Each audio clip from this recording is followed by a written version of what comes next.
சின்ன பசங்களாம் சொல்ல ஆரம்பிச்சிட்டாங்க, ஓம் சக்தி பராசக்தி திமுக ஒரு தீய சக்தி.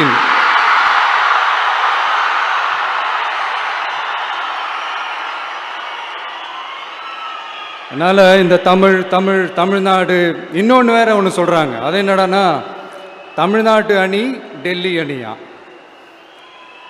கிரிக்கெட்ல கூட தமிழ்நாட்டு அணியை டெல்லி அணியால தொட்டு கூட பார்க்க முடியாது.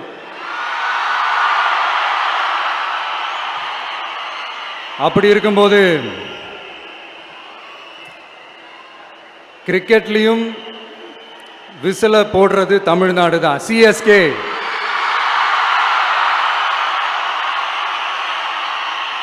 வரப்போற எலெக்ஷன்லயும் விசில போட போறது நம்ம டிவிக்கே தான். தமிழ்நாடு தான் டிவிக்கே, டிவிக்கே தான் தமிழ்நாடு. இந்த அணி அந்த அணி டெல்லி அணி இதெல்லாம் அனைத்தும் உடைஞ்சி நொறுங்கும். டிவிக்கே அடிச்சு நொறுக்கும்.